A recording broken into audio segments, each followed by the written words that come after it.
Welcome to Clued in Mystery. I'm Sarah. And I'm Brooke, and we both love mystery. Hi, Brooke. Hi, Sarah. How are you today? I'm great, thank you. How about you?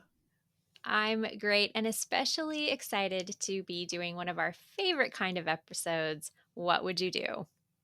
That's right. And today we are doing Please Join Us by Catherine McKenzie. And this was published in 2022.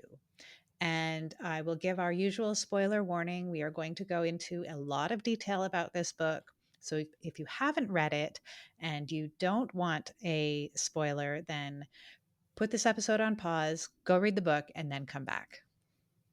Yes, it's going to be a great talk today. So I'll give us kind of the overview of the storyline. Nicole Mueller is a rising corporate attorney whose once promising career has begun to falter. On the brink of losing her position at a prestigious Manhattan law firm, she receives a mysterious email. It's an invitation to join a private women's networking group called Panthera Leo. Intrigued by the prospect of learning how to regain her career foothold and connect with other successful women, Nicole accepts. Not without some voiced concern by her husband, though. His warnings are mostly playful, but Dan, an attorney himself, isn't sure that joining the group is a wise idea. Nicole attends a spendy weekend retreat learning about Panthera Leo, and although some of their activities are strange, she finds the group made up of confident women who seem ready to help her both professionally and personally. Upon returning from the retreat, Nicole's fortunes begin to turn around almost overnight. She gains new clients through the group, saving her job, and her housing crisis is resolved by Panthera Leo members as well. However, the more involved she becomes, the more she realizes there's a darker side to this elite collective. Favors come with hidden costs, and what once seemed like a supportive sisterhood soon feels like a network of secrets, manipulations, and suspicious plans. When Nicole is pressured into repaying these new friends in ways that challenge her ethics and potentially break the law, she begins to question whether the benefits are worth the risk. Finally, she decides that no, the secrets and dangerous plans are too much. She finally comes clean with Dan and solicits his help. Together, they work to discover what Panthera Leo's real mission is in order to extricate Nicole and take them down. So, Sarah, I ask you, what would you do if your career was on the verge of collapse and a secretive networking group offered you a fast track back to success? Would you join even if you really didn't know much about them? So, this is a great question to start with. And I think it's one that is very relatable, right? We've all had periods of up and down in our careers. And, I can just imagine being in the same situation as Nicole, where she's received some tough news about her performance. She feels like her position at the firm is a little precarious and she gets this invitation. I think I probably would accept. I would be very curious about Mhm. what is available and I would accept and tell myself that I don't actually have to join them. I'm just learning more. What about you? Yeah, great point. I think that your comments about this being a relatable situation are, we're going to say that time and time again through this book. And sometimes when we do these exercises, you have to suspend a lot of disbelief, and you're like, okay, we'll put ourselves in this main character's shoes, even though this is pretty far fetched. But I found this book time and time again to feel very either realistic, or I could see this happening to a person, and it felt relatable, as you said. And so I think that you're right. I think that would see myself taking this opportunity. And Mackenzie does a great job of putting Nicole in the exact right position. She's kind of mad at the good old boy network, and this is a group of women who are all successful and professional. So she's kind of tired of that good boy network, and she's really also tired of working really, really hard and not getting anywhere. She is a go getter who has poured herself into her career. And so, yeah, I would think, if I can get a leg up finally, let's see what this group has to offer. Well, and she talks herself into doing some things that she said she'd never done before. So when she pays for this retreat, she uses the corporate credit card, right? And she says she has seen other partners charging things that are at best marginally related to the work that they're doing. And she convinces herself that this is a networking opportunity and business is going to come of it. And so it's totally worth charging the retreat to her corporate card. Hmm. Right. She's not, whining and dining clients. She's not doing things that are perhaps ethically in the gray area. She's actually taking herself to what is proposed as this high level networking opportunity. But that decision does come back to haunt her. It does. And when that point of the book happened and she bought it with her company credit card, I felt a little pinch like, "Oh, I don't know if that's a good idea." But when she explained it, then I thought, "You know what? She's right. This is a work-related opportunity to be educated and grow." So I bought in, but you're right. It does come back later. So she gets back from this retreat and very shortly learns that their housing situation is about to change. The apartment that she and Dan have been renting from his great aunt, the great aunt has now died. And instead of signing the apartment over to them as she had promised, Dan's sister is going to get the apartment. And so they're going to have to move. Mhm. And as you said in the introduction, someone from Panthera Leo steps in and offers this fabulous apartment at a very reasonable rent. What would you do, Brooke? Would you take that apartment? This one was hard because on the one hand, you really don't want to be homeless in New York City or having to pay this astronomical amount of rent for something that's probably much less quality than what you've been living in. And so, I mean, I think yes. You think, okay, we're going to, even if sort of like you said with the retreat, like I don't have to join, I'll just go learn more. Even if you say to yourself, this isn't permanent, but it gives us a place to be, and then we'll go from there. And, this member of Panthera Leo rents them the apartment for the same price they were paying Aunt Penny for her apartment, which was already below industry standards, so to speak. So they're getting a steal on it. What I really thought about was how your spouse would react to this strange gift, and Dan does express some reservations. Yeah, that's right. He becomes increasingly hesitant about her involvement and it causes some friction for them, right? She feels herself pulling away from him because she doesn't want to have conversations about the great things that are happening because of her involvement with Panthera Leo. And I think he's trying his best to be supportive, but he really is concerned that something is off here. So one of the people that she meets at the retreat and then forges a bit of a relationship with right off the bat is a woman named Athena. And Athena is a semi celebrity. She's been a model and now she is a state senator, I believe. Nicole is sort of feeling starstruck, I Hmm. think. Hmm. And so I guess my question is that something that you think would affect you, Sarah, like that? Do you get starstruck or kind of like the celebrity awe that would that help draw you into this whole thing? It's a really good question. And I think the answer is probably yes. And that's probably the answer for nearly everybody. That um, someone who is well respected and well known, because there's another person in the group who is like a B-level actress, right? And we don't see Nicole being as drawn to her. Um, as she is to Athena.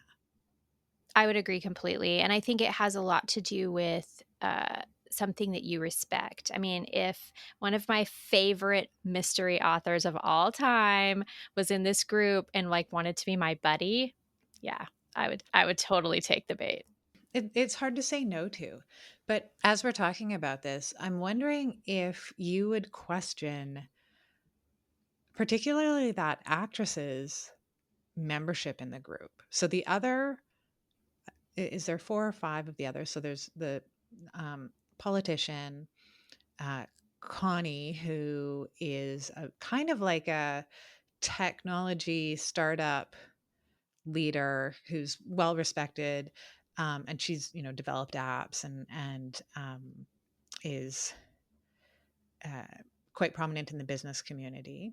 And then there's Heather, who is Nicole has encountered her in previous business dealings. So she is, quite prominent in corporate takeovers and mergers and acquisitions. And so those women make up the pride, that they're all meant to support each other. And Brooke, did you pick up on the little head gesture that they have to do with each other? Right. So, in the opening, I said that some of their activities were strange. And, I don't know. The group might have lost me when they were supposed to like nuzzle foreheads when they saw one another. And then the fact that they're like, we're in a pride. I don't know. That the cheesiness of that. And I'm not picking on that like as far as the story goes, but I think that it really shows that the way that they we're drawing Nicole in, Hmm, And hmm. But so my question before was, you've got these three prominent business people in Athena, Connie, Heather, and then Samantha, who is only ever described as a B-list actress.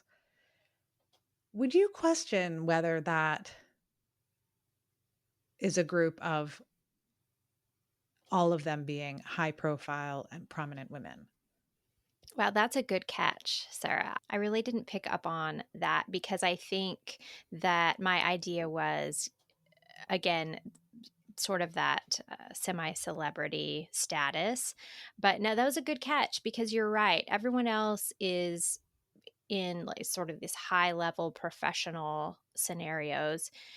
And then one interesting thing, though, is Samantha has typically starred in Law and Order like kind of shows or CSI or something. So, and that will actually come back later, won't it? Because of those types of shows that Hmm. Samantha has contacts in. Yeah, that's right. So looking at the group, Brooke, it doesn't take very long before Nicole forms some bonds and really starts to trust some of them. Do you think that it would be the same for you? I am probably somebody who takes a little longer to warm up as far as really entrusting someone with, the details of my life and this, the situations, the private situations that I'm finding myself in. But I think kind of wrapped up in that is a feeling of peer pressure. Like everyone else were very tight knit. They were rubbing foreheads. And, Hmm. you know, I do have the drive to want to be part of the group. And so I could see that more from the peer pressure and wanting to, act correctly in this group. I could see myself doing those things, like going out and having all the dinners, having the was it weekly meetings to like report on the activities and what you needed, and then that's where a lot of their favors for one another would happen. So it was believable to me. I think I could see myself falling into it. What about for you? Yeah, I mean, I think we are similar in that it probably takes me a little while to warm up to someone, but once I trust them, I am happy to share. And I do feel that Nicole, yeah, she does share a lot with them, and then she realizes that maybe she has shared too much. Mhm. Definitely. Well, they play it very well because, um, she owes them essentially right from the beginning Hmm. because, like you mentioned, as soon as she comes home, she's got a house to live in, her job is picking back up, and so immediately she owes these people, and that's so hard to get yourself out of it, isn't it? Yeah, that's right. Yeah, because Connie not only provides her with this apartment, she brings her a very high profile, potentially very lucrative litigation case. But as Nicole digs into this case, she starts to feel that maybe something isn't quite right. Right. It takes her some time. But I think a big part of the light bulb going on for her that maybe these people are connected in another way than just this pride of a networking organization. I think one of the things that tips her off is that they force her hand and pressure her to get an associate hired to her firm. That's right. So it turns out that this associate is a great asset to the case, but Nicole realizes that she's actually the daughter of one of the founders of Panthera Leo. And that sparks her to start looking into this more deeply. And so, Sarah, once you realized that this was much bigger and that this wasn't just about, being helpful to your fellow sister in the professional world, would you have just cut ties and got out? Or do you think that you would be very curious to dig deeper and try to take it all apart? Well, I think, like you said, Brooke, because she now owes them, it's very hard for her to get out, right? And I think she tries, right? She says to Karma, I think, I want out. And then Karma lists off all of the things that have happened. And she realizes that no, they've got some leverage on her. And they've even got a photograph of her meeting with the I think it's the CEO of the company that she's taken on this litigation for, and she goes out for a drink with him to talk about the case, but someone has taken a photo that looks like it might be more than that, and she was dishonest with her husband and didn't share with him where she was going. So she's already feeling a little bit of guilt about having what was a harmless drink with this man. Hmm. Right, right. So they threaten her, and let's face it, she and her husband are living in the apartment that they otherwise would not have. Don't have another housing option.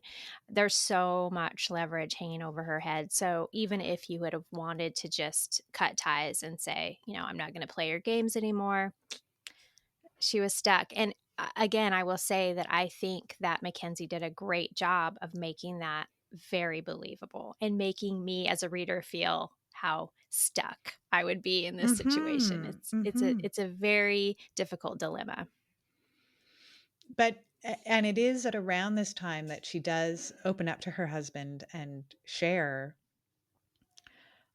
"Look, this is the situation that I've gotten myself into, and not just myself, but I've gotten you into this as well," right?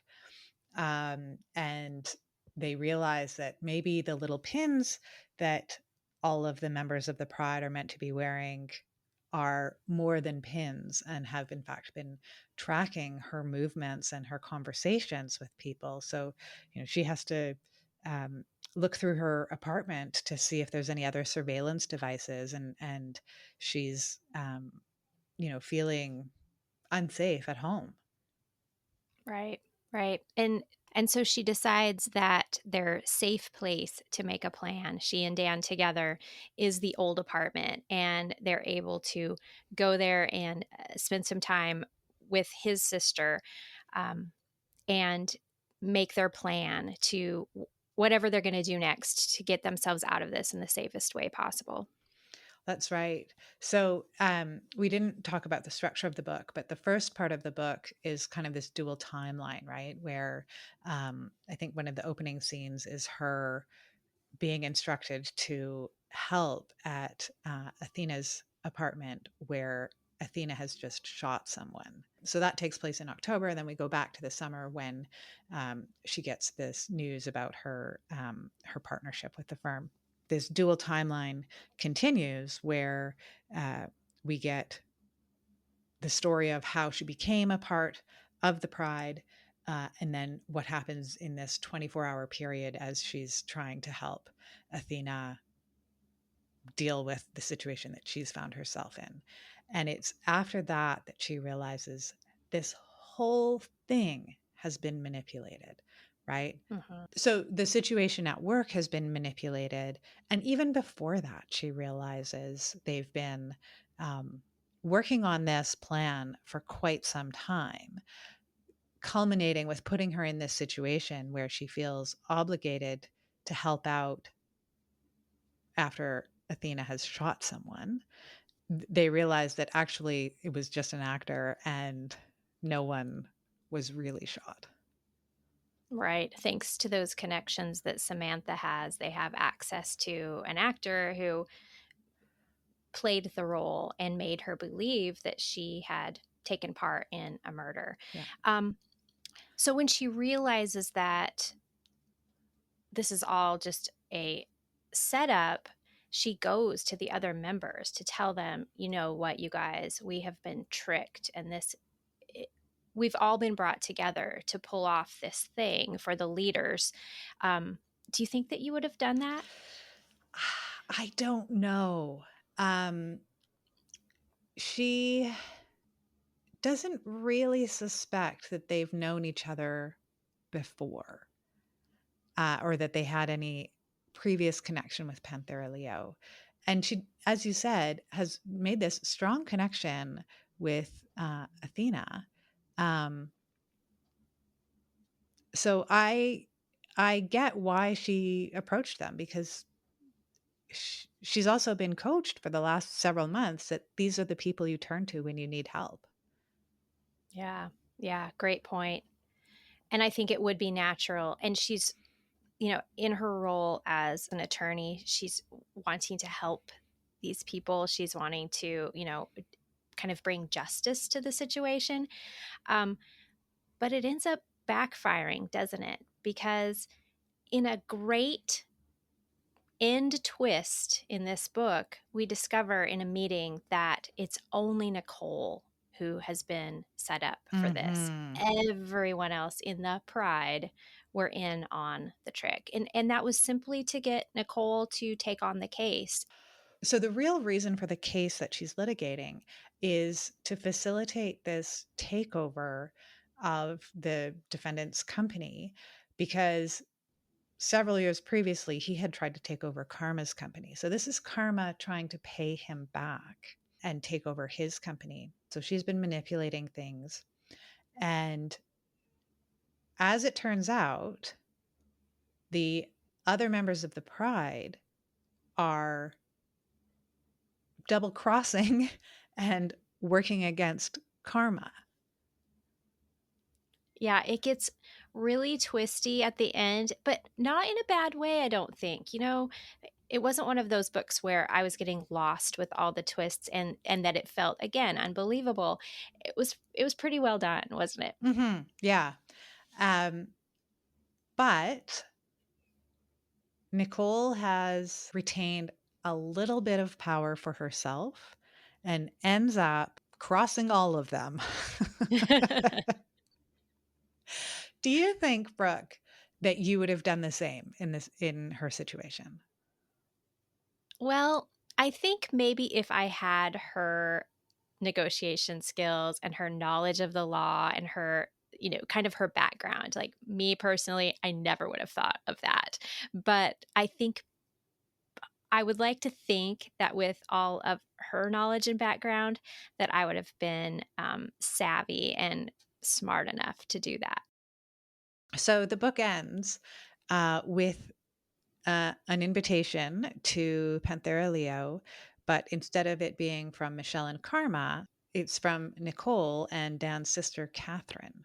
So, Brooke, as a final, what would you do? Would you have taken over Panthera Leo? Oh, this is where I'm going to have to go against the book. I think that was a really good last jolt. Um, but I think that Nicole would not want to continue the deception and the lies, but it did make me wonder, does she have a generous, ethical plan for this group that would truly be a sisterhood of professionals to help one another? Would you join that group if that was the case, Sarah? I mean, I think if it truly was as noble and well-meaning as it was intended to be, then perhaps I would think about the invitation. The other thing I think the ending did was leave it open to perhaps a sequel. So, Sarah, you and I will have to watch and see if this book ends up with a part two, and maybe we'll do a What Would You Do episode on that one as well. Sounds good. Well, thank you everyone for joining us today on Clued in Mystery. I'm Brooke. And I'm Sarah, and we both love mystery. Clued in Mystery is written and produced by Brooke Peterson and Sarah M. Stephen. Music is by Shane Ivers. If you liked what you heard, please consider telling a friend, leaving a review, or subscribing with your favorite podcast listening app. Visit our website at cluedinmystery.com to sign up for our newsletter, The Clued In Chronicle, or to join our paid membership, The Clued In Cartel. We're on social media at Clued In Mystery.